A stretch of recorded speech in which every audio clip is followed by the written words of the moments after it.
여러분들은 혹시 길을 잃어본 경험이 있으십니까? 길을 잃어본 경험이 있는 사람은 그게 얼마나 황당한 일인지를 아실 거예요. 저는 오늘 설교를 시작하면서 제가 길을 잃어버렸던 그러한 경험을 좀 먼저 이야기를 하고자 합니다. 근데 이건요, 제가 사실 저는 길을 잘 모르거나 잃어버리는 그러진 않아요. 길치는 아닙니다. 길치는 아닌데 그래도 나름 길을 좀 잘 찾는 그런 스타일입니다. 그런데 제가 한때 좀 외국에 잠깐 나간 적이 있었습니다. 외국에 있었는데 그때 외국에서 간 지 얼마 안 됐고 이제 제가 간 집이 이사를 한다고 그러더라고요. 그래서 이사를 그 집이 한 그날 오후에 제가 그 근처에 뭐 다른 목사님들의 무슨 집회가 있다고 그래가지고 거기에 거기라고 그러니까 계속 그러는데 이제 영국 런던에 조금 있었는데 런던이라고 그러니까 벌써 하는 지체들이 좀 있네요. 그 런던에서 이제 그 집에서 나왔어요. 나와가지고 이제 거기 세미나 하는 장소로 부랴부랴 막 찾아갔죠. 버스를 타고 갔습니다. 근데 이제 집을 나올 때 이제 사실 제가 좀 이미지화를 잘 시키거든요. 그러니까 거기에는 뭐가 있었고 이런 것들을 좀 생각을 해요. 연상을 해서 길을 좀 많이 기억을 하는데 제가 집 문을 나오면서 이랬어요. 집 앞에 가로수가 있구나. 가로수가 있고 이런 상황이구나. 그리고서는 그냥 쑥 나와서 버스를 타고 가서 거기 세미나를 하고 다시 그 버스 정류장까지 딱 왔습니다. 와서 이제 집을 찾아가야 되잖아요. 제가 묵는 그분 거기도 이제 바로 이사를 간 상황이어서 거길 다시 찾아가야 되는 상황인데 제가 깜짝 놀랐습니다. 저는 뭘 생각하고 왔냐면 어느 정도 걸었고 집에 가로수가 있었던 그 집만 찾으면 되겠다라고 생각을 했는데 딱 가봤더니요. 그 골목에 다 가로수가 있는 거예요. 영국 런던에 가보신 분은 알겠지만 집을요 우리나라 같이 짓지는 않습니다. 상당히 특이하더라고요. 집을요 서로 붙여 지어요. 그러니까 집이 쭉 붙어 있어요. 근데 집들이 어떤 줄 아세요? 붙어 있는 집들이 다 똑같아요. 똑같은 집에 똑같은 가로수가 쫙 다 있는 거예요. 그때 정말 새하얘지더라고요. 저는 휴대폰도 그때 없었고 전화번호도 알지도 못했고 그래가지고 봤는데 이제 그때 이제 알았죠. 이 동네에서는 뭘 기억을 해야 된다? 길 이름을 기억해야 되는구나. 그 길 이름을 기억해야 되는데 우리나라도 요즘에 다 동네를 바꾸잖아요. 그게 외국 스타일로 하는 거더라고요, 보니까. 그러니까 한참 오래됐죠. 벌써 2000년이니까 한 16년 정도 전의 이야기인데 그러니까 제가 그때 진짜 다 똑같은 거예요. 집 똑같죠. 앞에 다 나무 똑같죠. 여기로 가도 모르겠고 저기로 가도 모르겠고 다 똑같은 거예요. 한 1시간을 헤맸던 것 같아요. 제가 지금까지 길 잃어버린 거에 대해서 별 기억이 없는데 그 기억은요 아직까지 생생해요. 16년 전 기억인데. 그래가지고 그때 어떻게 갔는지도 몰라요. 그냥 더듬더듬 그래가지고 밤은 날은 막 어두워지고 그래서 간신히 정말 찾아서 집에 들어갔던 그런 기억이 있습니다. 신앙생활을 하다가도요 때로 길을 잃을 때가 있어요. 어떤 때가 있냐면 하나님의 은혜, 하나님의 인도하심 이 진짜 맞아? 이런 회의를 들 때가 있어요. 이것이 믿음의 길이다, 이것이 신앙의 길이다라고 쭉 가다가 항상 하는 말 여기가 아닌 게벼. 그러면서 이게 어디로 가야 될지 방향 감각을 상실할 때가 있다는 것이죠. 그걸 뭐라고 그래요? 영적인 침체의 때다. 다른 말로 하면 그걸 뭐라고 그래요? 다른 말로 하면 영적인 침체이자 또 영적인 어려움을 경험하는 때가 그거 아니겠어요? 눈앞이 캄캄해요. 아무것도 안 보여요. 이런 때가 있다는 것입니다. 여러분이 설교 제목을 보면 알겠지만 제가 연속된 설교를 지금 하고 있습니다. 한 본문과 연결시켰다기보다 전체적인 주제를 좀 연결시키고 있는데요. 말씀과 기도로 세우기라고 얘기를 하고 있어요. 사실은 이제 기도도 같이 포함을 시키려고 했는데 계속해서 이제 말씀에 연결되는 부분들을 많이 하는 것 같아요. 그러니까 우리가 다시 한번 이럴 때 말씀 안에서, 기도 안에서 어떻게 우리가 세워질 수 있을 것이냐. 다른 말로 하면 어떻게 그 영적인 침체에서, 어떻게 신앙적인 침체에서, 어떻게 뒤로 물러나 있는 낙심의 상황에서 우리 다시 회복시킬 수 있을 것이냐. 이거에 대한 설교를 오늘 저는 하고자 합니다. 여러분, 영적인 침체가 있는 지체들 이 자리에 있을 겁니다. 마지못해서 예배드리는, 2층 보고 얘기해서 미안합니다. 근데 그쪽이 침체가 있다는 건 아닙니다. 한 번씩 여기도 봐줘야 되니까. 마지못해서 예배드리는 그런 지체들이 있을 수 있죠. 있을 수 있죠. 그런데 그렇게 믿음 생활하면 사실 안 되잖아요. 누구는 신앙생활하고 똑같은 말씀 들었는데 막 울고 난린데, 누구는 막 지루해가지고 몸에 주리를 트는 것과 같은 어려움을 느끼는 사람들이 있을 수도 있다는 거예요. 하나님의 은혜? 그거는 그냥 옛날 얘기예요. 그냥 내가 교회 나오는 건 가정의 평화를 위해서 온다. 근데 교회 안 가면 우리 엄마가, 우리 아버지가 용돈 안 끊어버린다 그러니까 할 수 없이 나온다. 내 관계 때문에 나온다. 내 친구가 계속 나오라고 그러니까 억지로 나온다. 여러 가지 이유 때문에 우리가 신앙생활하고 나올 수 있죠. 그리고 한때는 이 은혜라는 것을 받아서 정말 이게 신앙생활이구나 너무 좋았는데, 쉽게 말하면 여러분이 느낌 팍 오도록 하이를 찍었는데 지금은 로우에서 거의 존재감 없이 스르륵 왔다가 스르륵 가는 그런 사람들도 있다는 것이죠. 회복돼야 됩니다, 여러분. 한 번에요, 설교가 여러분의 일생을 달라지게 할 수 있어요. 그 기대해야 돼요. 찰스 스펄전이라는 그 목사님이 있거든요. 이 목사님이 좀 대단한 분이에요. 찰스 스펄전 목사님은요, 18살 때 목회를 시작했어요. 18살 때. 그럼 18살 때 목회를 시작해가지고 완전 죽을 썼냐? 그게 아니에요. 그게 아니에요. 18살 때 목회를 시작했는데, 쉽게 말하면 한 20, 30명 모이는 교회에 가가지고요, 그 동네 사람들이 다 교회를 나왔다는 얘기예요. 20, 30명이 신앙생활을 시작했는데, 그 동네에 큰 동네인데 20, 30명 빼고 신앙생활을 다 하게 된 거예요. 찰스 스펄전 때문에. 지금도 있습니다. 영국 런던에 가면 엘리펀트 카슬이라는 거기가 있는데요. 그 역 옆에 이 스펄전 교회가 하도 크고 사람들이 많이 와서 정부에서 역을 지어줬어요. 지하철을 뚫어줬다니까요. 우리 수원 제일교회가 하도 사람들이 많이 오니까 여기 지동 사거리에다가 지하철을 뚫어줬, 그런 일이 있을 줄 믿습니다, 여러분. 아니, 그런 격이에요. 그런데 이 목사님도 영적인 침체가 온 거예요. 어릴 때. 근데 한 번의 설교를 듣고 그가 변화됐다는 거예요. 한 번의 하나님의 말씀을 듣고 그가 새로움을 경험했다는 거예요. 여러분, 설교 말씀을 들을 때 기대해야 됩니다. 사모하는 심령을 주님께서 만족시키실 줄 믿습니다. 오늘 우리가 이 목사의 말이 아니라 어떤 좋은 얘기로 해서 마치 앞에 장식된 꽃을 꽂아놓듯이 이 얘기, 좋은 얘기들 다 해서 장식해서 화려한 좋은 얘기를 하려고 저는 이 앞에 서 있지 않습니다. 오늘 우리가 읽은 본문을 중심으로 해서 하나님의 말씀을 여러분과 나누고 싶습니다. 하나님의 말씀을 사모하고 그 말씀을 통한 회복의 역사를 경험하기 원하는 심령들, 하나님의 귀한 음성을 들으시는 은혜가 여러분들에게 있기를 간절히 소망합니다. 오늘 하나님의 말씀이 무엇을 얘기하고 있습니까? 오늘 말씀 읽어봤지만 내용이 여러분 항상 성경을 읽을 때 생각하세요. 긍정이에요? 부정이에요? 오늘 말씀은.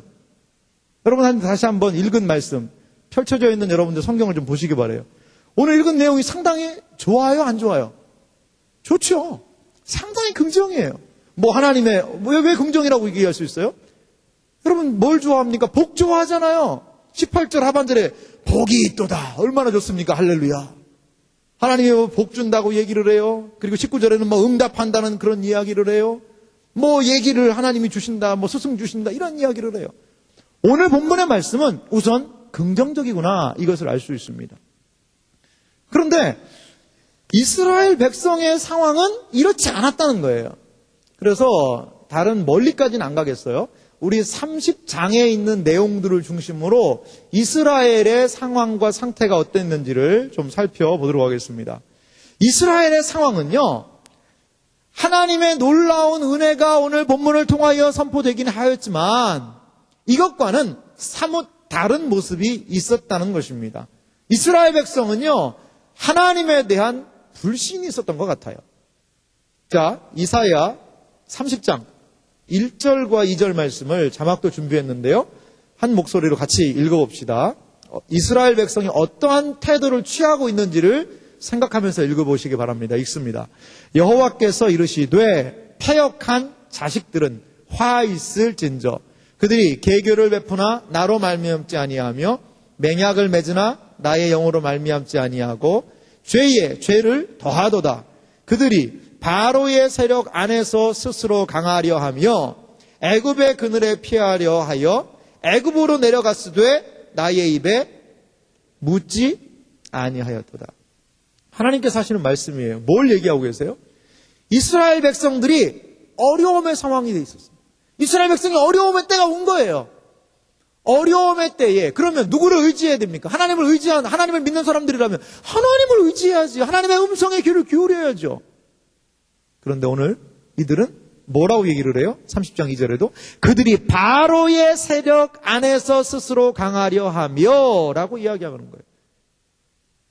그러니까 쉽게 얘기하면 이스라엘 나라의 그 당시 이제 시대적인 배경을 얘기를 하면 이런 좀 배경이 있어요. 이스라엘을 이해하기가 좀 쉬운 게 거기도 남북으로 나눠져 있습니다. 남북으로. 우리나라도 지금 남과 북으로 나눠져 있잖아요. 유사합니다. 북쪽에는 북왕국 이스라엘이라는 나라가 있었고요. 남쪽에는 남왕국 유대가 있었던 거예요. 유대가 쉽게 말하면. 그런 형국이었어요. 그런데 BC 722년에 북왕국 이스라엘이 그 위에 있는 나라 아시리아라고 이제 여러분들이 세계사 시간에 배웠을 거예요. 아수르라고 성경에 나옵니다. 그 나라가요. 함락을 시켜버린 거예요. 함락을. 그런 상황이에요. 여러분 좀 기분 나쁘지만 예를 하나 들어볼게요. 이런 형국입니다. 뭐냐? 우리나라가 남북으로 이렇게 있는데 쉽게 말하면 이게 그냥 진짜는 아니니까 기분 나빠서 좀 들으세요. 러시아가 다시 세력을 확장해가지고 북한을 확 먹어버린 거예요. 그래가지고 북한이 이제 없어졌어요. 잘 됐다. 누가 그랬죠? 그럼 안 되는데. 예. 북한이 무너져서 이제 38선 너머에 누가 있는 거예요? 러시아 군들이 지킨다고 생각을 해보세요. 그리고 이 러시아가 이제 남한까지도 공격을 하려고 그런다라는 상황이라고 여러분 생각을 해보시기 바랍니다. 여러분 그 분위기가 느껴지죠? 그러니까 우리나라가 어떻게 했냐면 이럴 때 어떠한 전략을 취했냐면 일본하고 손잡자. 그러고 일본은 손을 잡는 거예요. 일본하고 손을 잡아서 러시아를 쳐야 되겠다라고 생각을 해보십시오. 약간 그런 분위기예요. 쉽게 말하면. 그러니까 남왕국 유대가 북왕국 이스라엘이 아시리아에 의해서 멸망을 하니까 남쪽에 있는 애국과 동맹을 맺기 원한 거예요. 그것을 알 수 있는 게요. 이제 왕하 18장 21절 자막 준비했습니다. 보실래요? 이거는 아수르를 침공한 이 랍사게라는 사람이 이 남왕국 유대를 침공해 와서 하는 얘기입니다. 이건 왜 이 말씀을 하냐면 당시에 이 남왕국 유대가 어떠한 외교 전략을 펼쳤는지를 알 수 있게 하는 본문이기 때문에 제가 준비해봤어요. 이제 내가 너를 위하여 저 상한 갈대 지팡이 애굽을 의뢰하도다. 사람이 그것을 의지하면 그의 손에 찔려 들어갈지라. 애굽 왕 바로는 그에게 의뢰하는 모든 자에게 이와 같으리라. 비슷한 말씀이요. 이사야 36장 6절에 되어 있어요. 보라, 내가 애굽을 믿는도다. 그것은 상한 갈대 지팡이와 같은 것이라. 사람이 그것을 의지하면 손이 찔리리니 애굽 왕 바로는 그를 믿는 모든 자에게 이와 같으리라. 아스르 왕 장군 랍사게는 당시 유대가 어떠한 외교 전략을 펼치고 있는지 보여주는 거예요. 그러니까 유대는요, 애굽을 좀 의지해서 이런 어려움을 좀 이겨보자. 우리 식으로 얘기하면 일본의 힘을 의지해서 러시아를 견제해보자. 약간의 이러한 외교 전략을 펼치고 있는 것을 볼 수 있습니다. 이것이요, 오늘 우리가 보려고 하는 이사야 30장에도 나와 있습니다. 30장 6절과 7절을 읽으면 이해가 잘 될 거예요. 30장 6절과 7절도 같이 읽어봅시다. 네겝 짐승들에 관한 경고라. 사신들이 그들의 재물을 어린 나귀 등에 싣고 그들의 보물을 낙타 안장에 얹고 암사자와 수사자와 독사와 및 날아다니는 불뱀이 나오는 위험하고 곤고한 땅을 지나 자기에게 무익한 민족에게로 갔으나 애굽의 도움은 헛되고 무익하니라. 그러므로 내가 애굽을 가만히 앉은 라합이라 일컬었느니라. 이 무슨 말씀인지 아시겠죠? 참 재밌는 광경이에요. 애굽의 도움을 구하려고 6절에 보니까 재물을 어린 나귀 등에다 막 싣는 거예요. 그리고 보물을 낙타 안장에다 실은 거예요. 그래서 사절단들이 그냥 보물을 잔뜩 싣고 애굽 왕 바로에게 가는 거예요. 왕이시여, 우리를 좀 도와주십시오. 이렇게 한다는 것이죠. 그런데 7절 말씀에 뭘 얘기하고 있어요? 애굽의 도움은 뭐라는 거예요? 한 번에 날려버립니다. 헛되다는 거예요. 애굽의 도움은 헛되다. 무익하다. 그러면 내가 애굽을 가만히 앉은 라합이라 일컬었는데, 이 라합이라는 단어가 조금 여러분들 이게 이해가 안 되죠? 그냥 라합을, 여러분 라합 생각하면 누구 생각나요? 정탐꾼을 숨겨줬던 여리고성의 그 여인 라합. 그 라합이 아줌마라고 그러면 그러고, 그 구약의 성도님이 여기 왜 갑자기 나오셨나? 애굽과 무슨 상관인가? 근데 이제 발음이 유사한데요. 여기서의 라합이라는 것은요, 사람이 아니에요, 사람. 라합, 그 여인의 이름이 아닙니다. 그것은요, 이 라합이라는 것은요, 어떤 의미가 있냐면, 거대한, 폭풍, 교만, 이런 뜻이 있는데, 이 라합이라는 것은 전설의 큰 괴물이에요. 바다의 파도를 일으키는 그런 괴물이라는 거예요. 이제 티아맛이라고 보통 얘기하는데, 이런 괴물을 얘기해요. 바다 괴물이에요, 쉽게 얘기하면. 그러니까 이게 뭐예요? 애굽이 바다의 파도를 일으키는 큰 괴물과도 같은 강력한 존재였다는 거예요. 그런데 이 강력한 라합, 티아맛이 지금 뭐 하고 있는 거예요? 7절 말씀 보세요. 가만히 앉은 라합. 이 원어를 보면 정지되어 있는 거예요. 크다란데 가만히 있어요. 움직이지 못하는 거예요. 움직이지 못하는 거예요. 엄청나게 큰데 움직이지 못하면 무슨 소용이 있냐는 거예요, 여러분. 공룡들 알죠? 공룡들. 공룡이 엄청나게 큰데 공룡이 발 뼈었다고 생각해 보세요, 여러분. 공룡이 발을 뼈었어. 쥐들이 발이 삐면 그냥 잘 도망갈 수 있을 것 같아요. 근데 공룡은 발 삐면요, 못 도망갑니다. 너무 무거워가지고. 근데 이 라합, 티아맛은 움직이지 못하는 거예요. 애굽이 그렇다는 거예요. 니들이 애굽의 도움을 구하러 갔냐? 애굽 못 움직여. 가만히 있어. 움직일 수가 없어. 라고 지금 하나님께서는 말씀하고 계시는 것입니다. 이렇게 이스라엘 백성은요, 하나님을 의지하기보다 자신의 눈앞에 있는 유익의 대상, 그것들을 보고 라합, 애굽을 의지하고 있다는 것이죠. 두 번째로 우리가 살펴볼 이스라엘의 상황이 있습니다. 그것은요, 이들은요, 하나님을 버렸다는 것입니다. 하나님을 버렸다는 거예요. 이 이스라엘의 상황은 하나님을 버린 것이다 라고 말씀하고 있습니다. 보십시오. 유다가 애굽을 의지하게 되면 어떻게 될까요? 애굽을 의지하게 되면 그러면 하나님과 가까워지겠어요? 멀어지는 겁니다, 여러분. 하나님과 세상을 겸하여 섬길 수가 없습니다. 하나님을 섬기는 것과 세상을 따라가는 것이 어떻게 같이 갈 수가 있겠어요? 애굽을 따라가니까 자연스럽게 하나님의 은혜에서는 점점 멀어져 버렸다는 것입니다. 이러한 이들의 상태에 대해서 이사야 30장 9절에서부터 11절은 이렇게 얘기해요. 제가 읽겠습니다. 내저 이는 패역한 백성이요, 이스라엘에 대한 이야기입니다. 거짓말하는 자식들이요, 여호와의 법을 듣기 싫어하는 자식들이라. 그들이 선견자들에게 이르기를 선견하지 말라. 선지자들에게 이르기를 우리에게 바른 것을 보이지 말라. 우리에게 부드러운 말을 하라. 거짓된 것을 보이라. 너희는 바른 길을 버리며 첩경에서 돌이키라. 이스라엘의 거룩하신 이를 우리 앞에서 떠나시게 하라 하는도다. 더 이상 하나님 말씀 전하지 말라는 거예요. 우리 식으로 얘기하면 목사가 더 이상 너무나 하나님 말씀 세게 얘기하지 말라는 거예요. 우리에게 부드러운 말을 하라는 거예요. 축복의 말씀, 위로의 말씀, 권면의 말씀, 잘 될 겁니다. 여러분, 좋을 겁니다. 아이고, 얼마나 힘드세요. 잘하고 있습니다. 이러한 얘기만 하라는 거예요. 회개를 해라. 하나님을 더 찾아라. 교리반 해라. 전도에 나와라. 새벽에 왜 안 나왔냐. 이런 얘기 하지 말라는 거예요. 나 힘들어. 건들지 마. 내가 알아서 할 거야. 이들은 내 귀에 좋은 얘기. 잘하십니다. 얼마나 일주일간 노고가 많으셨습니까? 새벽 예배, 안 나와도 되죠. 하나님 모르십니까?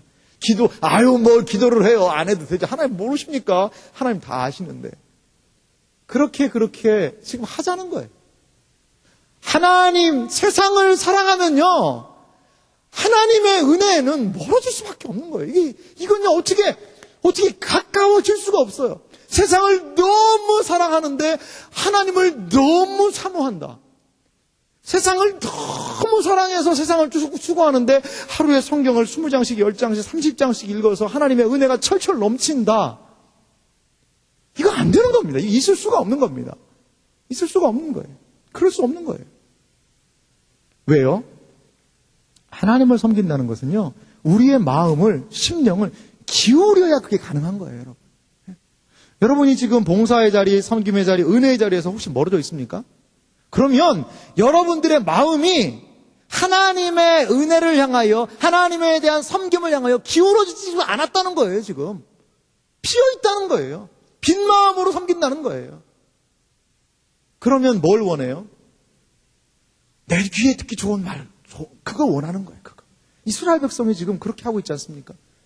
이렇게 애굽을 의지하고 하나님의 말씀에 대한 불신과 단절, 하나님의 말씀을 거부하는 이들에게 하나님이 선고하신 한마디가 있습니다.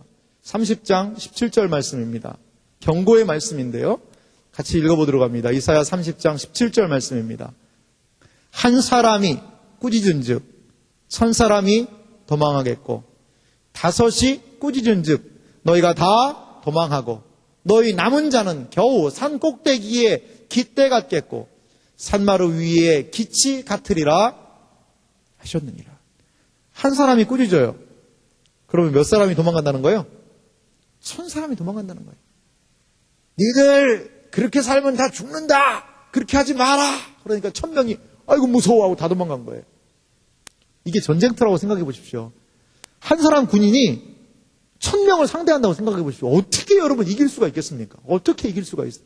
다섯이 꾸짖으니까 너희 모든 군인들 다 도망가 버린다. 하나님으로 말미암는 멸망이라는 거예요. 수많은 것이 여기서 자랑할 수 있겠어요, 여러분? 내가 스펙이 많고 능력이 많고 이것이 자랑이 될 수 없는 거예요. 아, 내가 세상에 누구도 알고 누구 백도 있고 이런 사람도 있고 이런 능력도 있고 이런 사람들을 내가 많이 알고 있기 때문에 나는 든든한 거 아닙니까? 라고 생각할 수 있는데 한 사람이 꾸짖어 버려도 1000사람이 도망가 버린다는 것이죠. 쓸데없는 일이라는 거예요. 아무리 군비를 보강하고 아무리 군사력을 더 증강하고 그렇게 해도 애굽을 의지하고 하나님의 말씀에서 떠나가면 한 사람 막지 못하는 거예요. 한 사람 막지 못한다는 거예요. 여러분, 인생에 있어서 이 진리를 아는 것은 너무나도 중요합니다. 하나님의 말씀을 귀히 여기시는 여러분들 되시기 바랍니다. 하나님의 말씀에 하나님의 뜻에 여러분들의 생각을 기울이시는 여러분들이 되시길 바랍니다. 그러할 때에 오히려 역전될 거예요. 한 사람이 부르짖을 때에, 한 사람이 깨어있는 신자가 세상에 대하여 외칠 때에 세상에 하나님 믿지 않은 1000사람이 도망가는 역사가 일어날 줄 믿습니다. 이러한 일들이 우리에게 있어야 된다는 것이죠. 하지만 이스라엘 백성에게 하나님은 이런 걸 선포하셨어요. 니들 1000명이 지켜도 하나 못 감당한다. 얼마나 이들에게 얼마나 멸망에 대한 선고였습니까? 그렇습니다. 이렇게 환난 때에 국군이 위협받고 있는 상황에서 유다의 백성은요, 애굽을 의지하였고 하나님을 섬기는 길에서 벗어났습니다. 그로 인해서 주님은 이들의 멸망을 선고하셨어요. 이것이 바로 30장 초반부의 말씀입니다. 17절까지의 말씀이에요. 그러면 하나님께서 이들을 영원히 멸망하게 두셨을까? 그렇지 않습니다. 오늘 우리가 읽어보았던 18절 말씀부터 22절 뒤까지 하나님께서는 어떻게 하면 이들이 회복될 수 있느냐, 어떻게 하면 그 자리에서 벗어날 수 있느냐, 그것을 강력하게 말씀하고 계시다는 것이죠. 과연 이들이 어떻게 회복될 수 있을까요? 과연 이들에게 회복은 어떻게 이루어질 수 있을까요? 본문의 내용을 우리가 살펴보기 원합니다. 우리 이사야 30장 18절 말씀을 한 목소리로 읽었습니다만 같이 한번 다시 읽어보도록 하겠습니다. 특별히 18절 말씀을 읽을 때 하나님이 누구이신지를 기억하며 여러분들이 보시면 좋겠습니다. 같이 읽습니다.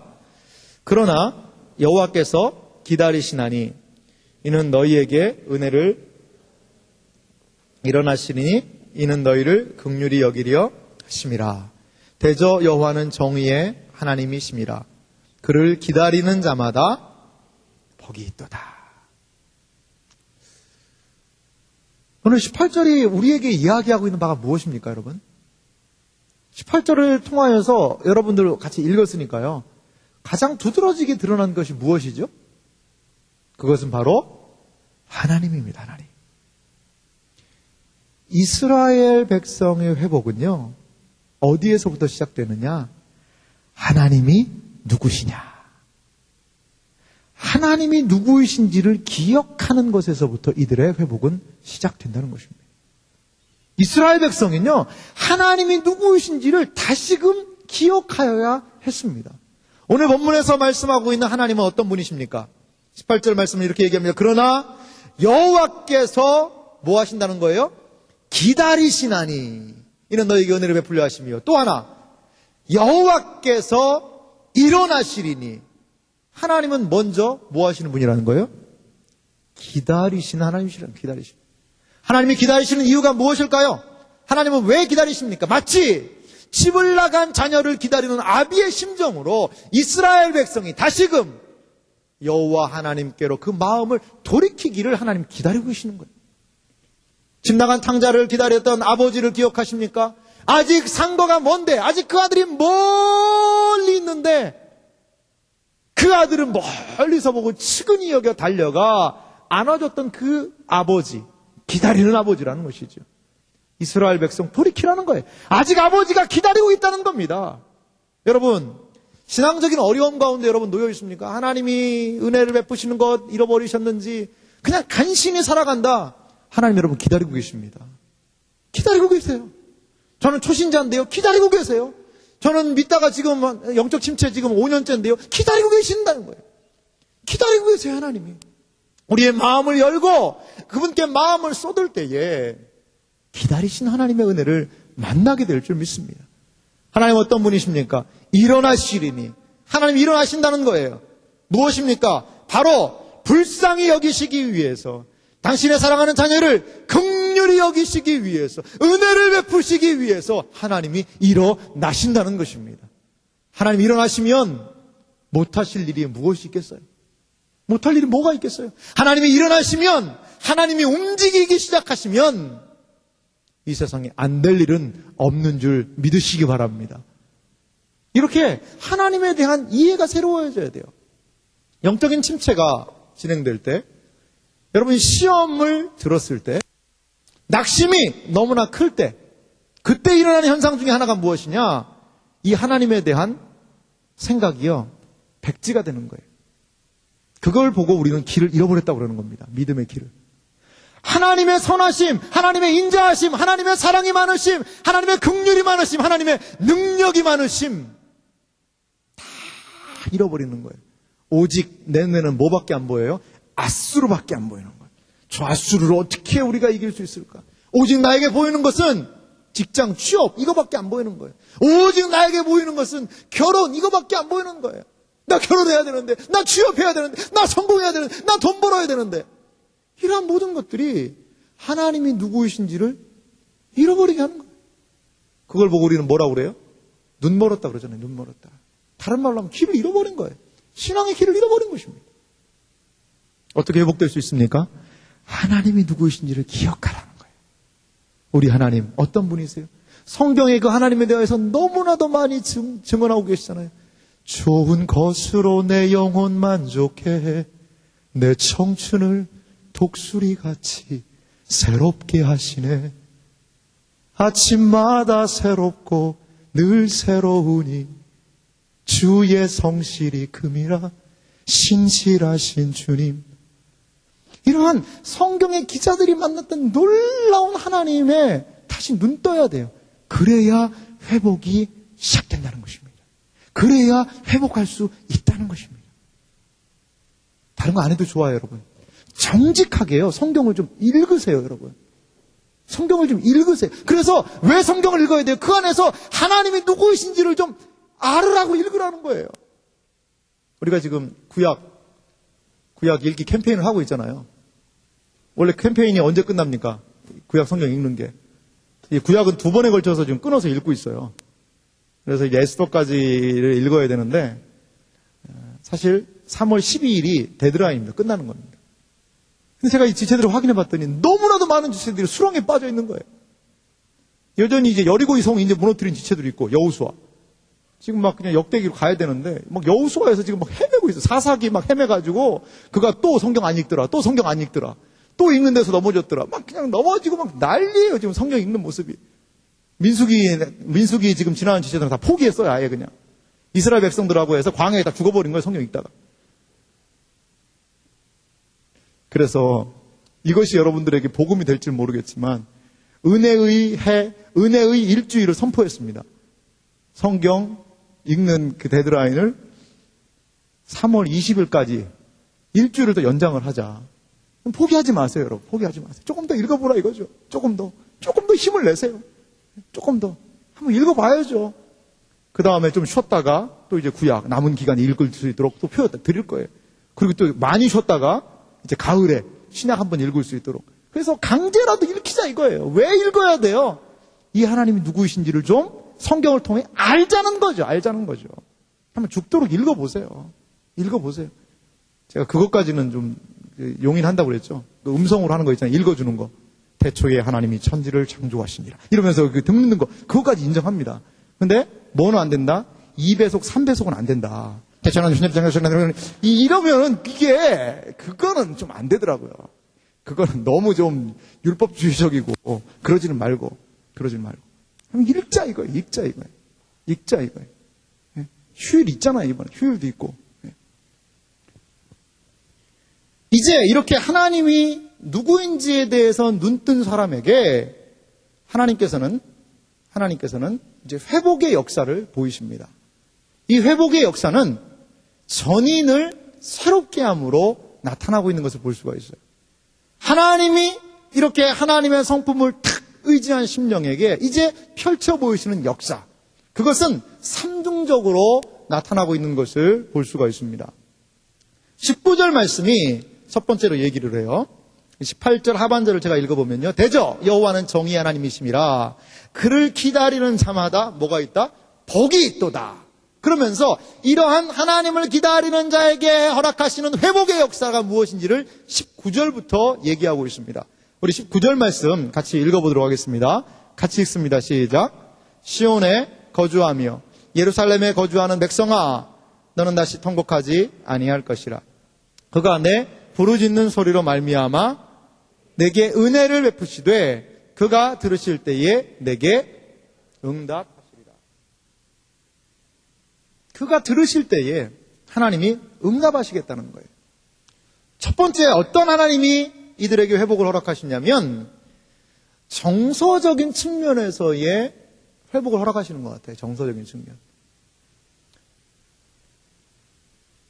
네, 자막이 좀 늦게 나오죠. 여기 내면에 하나님이 누구이신지를 깨닫게 되면서 정서적인 변화가 오게 되는 거예요. 정서적인 회복이 되는 거예요. 신앙생활할 때 어려운 게 뭐냐면요, 이 마음이 움직여지지 않는 거예요. 이 정서가 메마른 겁니다. 정서가 메마른 거예요. 하나님에 대하여서 예배는 드리는데 마음을 쏟기 싫어요. 기도하기 싫어요.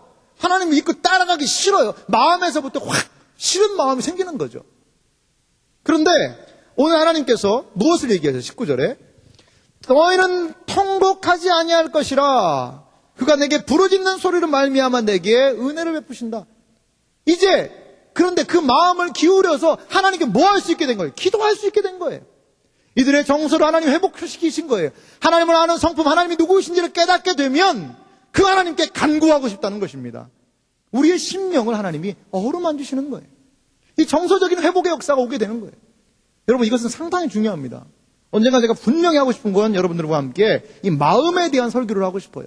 하나님은 어떻게 우리의 마음을 다루시길 원하는지, 무릇 지킬 만한 것보다 더욱 내 마음을 지키라. 생명의 근원이 이에서 남이니라.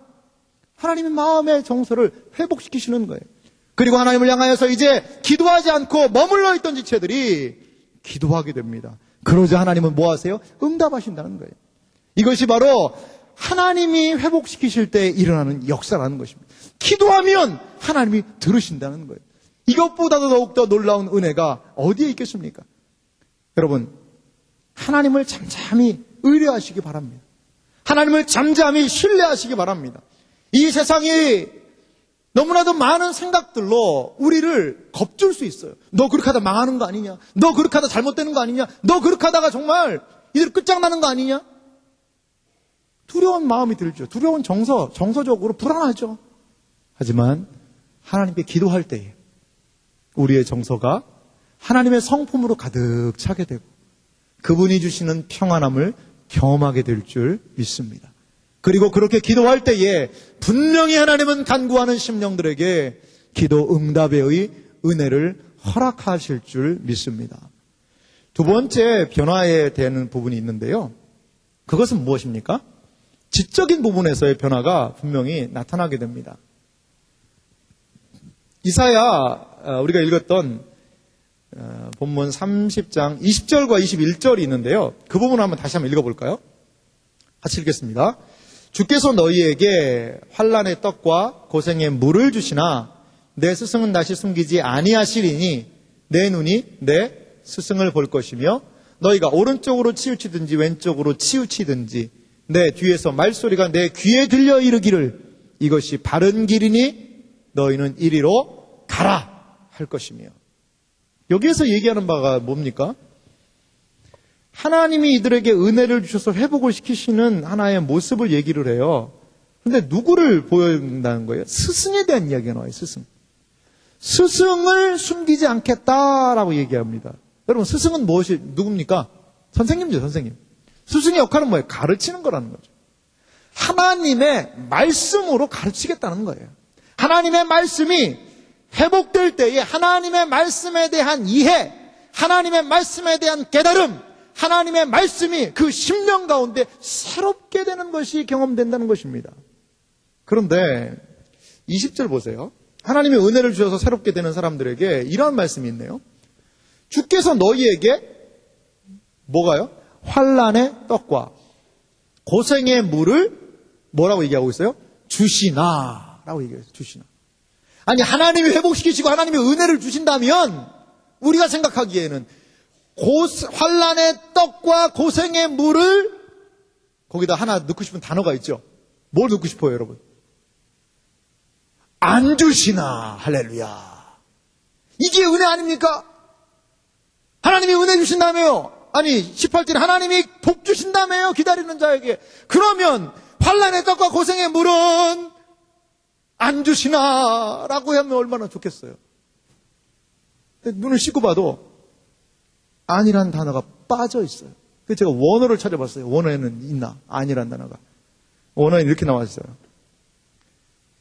떡, 환난, 그리고 물, 고통, 그리고 이건 주신다. 여러분, 이게 은혜입니까? 여러분, 이게 떡을 먹는데 환난이다. 환난에 떡을 먹는다. 그러면 뭐 어려움이라는 거죠, 어려움. 근데 물을 마셔요. 근데 물이 고통이다. 막 쓴 물을 먹는다. 이게 뭐예요? 삶에 뭐가 있다는, 고통이 있다는 거예요. 근데 우리는 하나님의 은혜, 복, 이런 거에 대해 생각할 때 뭐를 생각하냐면요. 떡, 안락, 물, 편안. 이런 거 원한단 말이에요. 사실은. 그게 은혜라고 생각하지 않습니까? 여러분, 예수 믿어서 안락한 삶, 예수 믿어서 편안한 삶, 예수 믿어서 좀 잘 살고 안 아픈 삶, 건강한 삶. 물론 이런 것들이 중요하죠. 이거 중요합니다. 중요한 거예요. 그런데 오늘 성경에 보니까 뭐라고 얘기해요? 떡, 환난, 물, 고통. 그런데 이거 있다 이거예요. 있다 이거예요. 우리의 믿음이 무엇입니까? 우리의 신앙이 무엇입니까? 여러분, 우리는 어떻게 보면 신앙과 이 세상의 안락을 바꾸려는 마음 있지 않습니까, 여러분? 예수 믿다가 힘들면, 예수 믿다가 힘들 것이 예상되면 치료 포기해버리고 그러한 거 여러분 가고 있지 않습니까? 그런데 오늘 하나님께서는요, 신자에게 진정한 복이 무엇이냐? 너희에게는 떡 먹고 배부르고 안락하고 너희에게는 물 먹고 편안한 삶, 이것이 복이 아니라 20절에 주께서 너희에게 환난의 떡과 고생의 물을 주시나 내 스승은 다시 숨기지 아니하리니 내 눈이 내 스승을 볼 것이며. 하나님의 말씀, 이것이 감추어지지 않는 삶, 하나님께서 늘 말씀하시는 삶, 하나님의 말씀을 듣는 삶, 그것이 복이 있는 삶이라는 것을 여러분 믿으시기 바랍니다. 이스라엘 백성 고통당할 수 있어요. 이스라엘 백성 어려움 당할 수 있어요. 하지만 그들에게 진정한 복은 무엇이냐? 하나님의 말씀을 듣는 것입니다. 21절 말씀은 같이 한번 다시 읽어보겠습니다. 같이 읽읍시다. 너희가 오른쪽으로 치우치든지 왼쪽으로 치우치든지 내 뒤에서 말소리가 내 귀에 들려 이르기를 이것이 바른 길이니 너희는 이리로 가라. 이것이 바른 길이니 너희는 이리로 가라. 이 음성이 여러분의 일생에 들리시기를 주님의 이름으로 축원합니다. 이거면 됩니다, 여러분. 고생 두려워하지 마세요. 예수 믿고 어려울 수 있습니다. 예수 믿고요, 잘 되지만은 않아요, 여러분. 잘 되지만은 않아요. 예수님 제자들 보세요. 예수 믿고 잘 되는 것이 우리의 목표라면 우리는 신약성경을 새롭게 읽어야 돼요. 예수 믿고 정말 잘 되는 것이 신약성경에 나와 있으면 너무 좋겠어요, 저도요.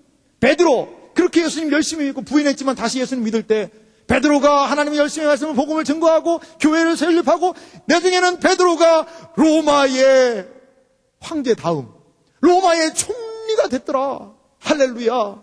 여러분들 예수 열심히 믿으면 여러분들 다 총리가 될 것임을 믿으시기 바랍니다. 이런 게 성경에 있습니까? 예수님의 제자들을 보십시오. 예수님 잘 믿으니까 로마 당시의 최대 갑부 예수님 제자들 야고보 막 다 요한 그냥 집 엄청 크게 짓고 예수님 믿고 잘 살았다더라. 그거는요 뭐라고 불러요? 그건 내가 복음입니다. 내가 복음. 그런 건 성경에 기록되어 있지 않아요. 예수님의 제자들요 12명 다 순교했습니다. 다 순교했어요. 베드로 거꾸로 십자가에 달려 죽었다고 그래요. 그러니까 참 아이러니한 거예요. 우리는 그런 걸 믿는 거예요, 정말. 우리도 그렇게 죽을 줄을 여러분 알고 믿어야 됩니다, 여러분. 그런 고난이 올 줄을 알고 믿어야 돼요. 저희 시간도 많이 갖고 그런데 오늘 여러분 마음을 좀 편안하게 먹으시고 목사가 때로는 하나님이 주시는 은혜가 충만해서 시간을 초월할 때도 있는 것 같아요. 너무 죄송한데요. 저희 가정을 하나님이 목회의 길로 불러주셨거든요. 그러면요, 목사가 될 길을 저희 부친이 이제 예전에 사업하시다가 하셨으니까 그다음부터 하나님이 더 큰 은혜와 복을 주셔야 되잖아요. 근데 그건 아니더라고요. 여전히 어려움이 정말 많았어요. 아니, 하나님 뜻에 그렇게 순종을 했는데 왜 하나님 어렵게 하세요? 그거 이상한 하나님 아니에요? 그거 아니에요. 여러분, 신앙생활 하면서 고난을 두려워하면요, 세상이 집니다, 여러분. 믿음에서 떠날 수밖에 없어요. 연약한 믿음 가질 수밖에 없어요. 여러분이 적어도 믿음을 지키려면 오늘 이 원리를 알아야 돼요. 두려워하지 마세요. 환난의 떡을 먹고 고생의 물을 마시더라도, 쓴 물을 마시더라도 하나님이 이것이 바른 길이니 너희는 이로 가라. 그러면 복된 인생이라는 것을 여러분 믿으시기 바랍니다. 그것이 진정한 신자에게 복이요, 그것이 진정으로 신자가 이 세상에서 추구하며 따라가야 될 가치라는 것을 여러분 믿으시기 바랍니다. 이러한 인생은 세상이 다 이해할 수 없을 수 있어요. 하지만 하나님께서 분명히 인정하시고 복된 길로 이끄신다는 것을 여러분 확신하시는 은혜가 있으시기를 주님의 이름으로 축원합니다. 그렇습니다. 우리에게 이러한 지적인 측면에서의 무엇이 옳고 무엇이 바른 길인지에 대한 분명한 이해, 스승을 보내셔서 하나님은 우리에게 말씀하십니다. 그럴 때에 그러함과 더불어서 우리에게 하나의 변화가 일어나죠. 그것이 무엇입니까? 마지막입니다. 세 번째입니다. 세 번째, 우리 자막을 같이 읽어볼까요? 같이 읽습니다. 셋째, 의지적인 부분에서의 변화가 나타나게 되는 것입니다. 회복의 역사는 이러한 의지적인 측면까지도 나타나게 되는 것입니다. 22절 말씀은 같이 한번 읽습니다. 또 너희가 너희 조각한 우상에 입힌 은과 부어 만든 우상에 올린 금을 더럽게 하여 불결한 물건을 던짐같이 던지며 이르기를 나가라 하리라. 이 사람들이 지금 뭐 만들었어요? 우상 만들었습니다. 우상의 제조 방법이 오늘 공개되고 있어요. 22절 보세요. 조각한 우상에 입히는, 그러니까 나무 같은 걸 조각을 하는 것 같아요. 나무를 조각을 해서 뭐를 입혀요? 은을 입혀. 그래서 우상을 만드는 우상 제조법이 있고요. 또 부어 만든 우상, 어떤 흙 같은 거에다 찰진 흙에다가 주형 틀을 만들죠. 틀을 만든 다음에 금을 거기다 부어요. 그래서 우상을 만드는 거예요. 조각해서 은 씌운 우상, 금을 부어서 만든 우상. 이런 우상을 만들어요. 여러분, 우상을 왜 만듭니까? 복 받으려고 만듭니다. 나 잘 되려고. 이 우상을 믿고 우상을 따라가고 우상을 섬겨서 복 좀 받자 이거죠. 그런데 그 우상에 대하여서 뭐라고 얘기한다는 거예요? 불결한 물건을 던짐같이 던지며 이르기를 나가라! 라고 얘기한다는 거예요. 하나님보다 더 사랑했던 것, 그거 다 우상입니다. 하나님보다 더 의지하는 것, 그것이 내 재산이든, 그것이 나의 학력이든, 그것이 나의 건강이든, 그것이 나의 인맥이든, 하나님보다 더 의지하는 것들을 우상입니다. 그 모든 하나님을 의지하고 신뢰하는 것보다 더 의지했던 것, 나가라! 라고 외칠 수 있는 거예요. 왜요? 하나님의 진리가 비추니까 그 실체가 드러나는 거예요. 하나님의 진리의 말씀이 비추니까 내가 의지하는 것이 정말 아무것도 아니라는 것을 깨닫게 된 거예요. 여러분, 돈 많은 것, 우리가 그렇게도 좋아하는 돈, 그렇게도 많기 원하는 돈, 그래요. 돈 좋은 겁니다. 돈 저는 여러분들 돈 많이 벌기를 원해요. 근데 내일 당장 죽는다면 그 돈이 무슨 소용이 있어요? 제가 어떤 분의 이야기 들었어요. 100억의 자산가예요. 근데 그분이 하는 일은 뭔 줄 알아요? 병원 다니는 거예요, 병원. 젊을 때 돈을 버느라고 너무 몸을 혹사시켜가지고 이제 나이 드셨는데 날마다 병원에 가요. 그래서 그 벌었던 돈을 다 병원 줘요. 그리고 병원에서 살살 기어 나와서 생활하다가 또 병원 가요. 병원에 또 돈 줘요. 그게 그분의 삶이에요. 그 돈이 무슨 소용입니까, 여러분? 그 돈이 무슨 소용이에요? 그 돈이 무슨 소용이에요? 그래도 돈 있고 싶죠. 이런 얘기 들어도. 근데 하나님의 말씀이 우리 영혼에 꽉 비추어 들어올 때 그 돈의 실체를 보는 거예요. 야, 돈 없어도 살겠구나. 조금 불편하지. 그래. 나 좀 불편하게 살란다. 그럼 되는 거예요, 여러분. 그럼 되는 겁니다. 돈 무서워하지 마세요. 돈 무서워하지 마세요. 이러한 우리는 하나님의 말씀으로 세상의 신화, 돈 없으면 정말 고생해서 힘들게 산다. 그리고 얼굴 예쁘지 않으면 이 세상에서 완전 왕따 당한다. 이런 세상이 주는 그런 신화들, 이런 거에 우리도 그냥 그대로 딸려다니는 것, 그거 하나님의 말씀에 빛이 들어가야 돼요. 그래서 이거 아무것도 아니구나. 이 사람에게 빛이 비추자 우상의 실체를 본 겁니다. 이 우상이 나에게 복을 주고 나에게 능력을 주고 나를 복되게 할 존재라고 섬기며 따라왔는데 이제 하나님의 말씀이 그에게 들어오자 그 우상에 대하여 선포합니다. 무엇이라고? 나가라! 나가라! 너가 있을 자리가 아니다. 내 중심에는 하나님이 계신다. 나는 하나님만을 의지할 것이다. 나가라! 나가라! 나가라! 하나님보다 더 의지하는 것에 대해서 여러분 무엇이라고 선포해야 되겠습니까? 나가라라고 선포해야 돼요. 나가라. 하나님보다 더 신뢰하는 것, 벌벌 떠는 세상에 대해서 무엇이라고 선포해야 되겠습니까? 나가라라고 선포해야 돼요. 나가라. 세상 뭐가 두려워요, 여러분? 신자로 살 때 뭐가 두려워요? 하나님만을 우리 두려워해야 됩니다. 세상이 아무리 커 보인다 하더라도 하나님께 매어 달려보세요. 여러분의 직장 상사가 아무리 무섭다 하더라도 한번 해보세요. 한 지체 그런 얘기예요. 작년에 여러분 단기 선교 갈 때 직장에서 너 휴가 못 내준다 이렇게 얘기했대요. 그러니까 이 지체가 뭐라고 얘기했냐면 그래요? 알겠습니다. 저 사표 쓰겠습니다. 그랬대요. 사표 쓰고 딱 선교 갔다 왔어요. 어떤 일이 벌어진지 아세요? 그 지체 이제 지금까지 직장 생활 못하고 막 빌빌 다니고 아니라 선교 마치고 한 달 딱 쉬고 얼마 안 있으니까 거기서 다시 연락 왔어요. 다시 와줄 수 없겠니? 다시 와줄 수 없겠니? 그러니까 조금 더 목이 뻣뻣하게 그래요?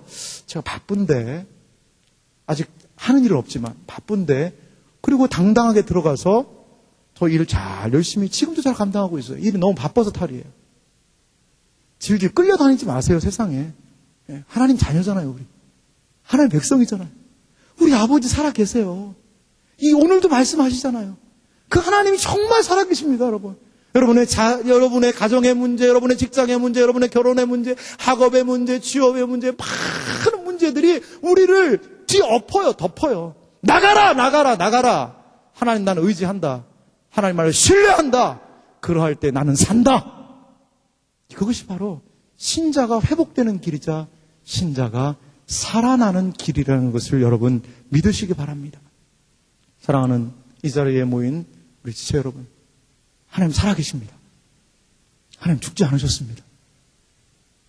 우리가 그분의 눈멀어서 그렇지, 우리가 이렇게 주의 말씀을 의지할 때 그분이 우리의 삶에 빛을 비추시리라 믿습니다. 이것이 바른 길이니 너희는 이리로 가라.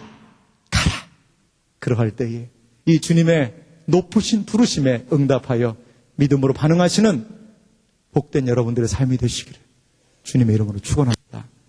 기도하겠습니다. 이 시간 같이 기도합시다.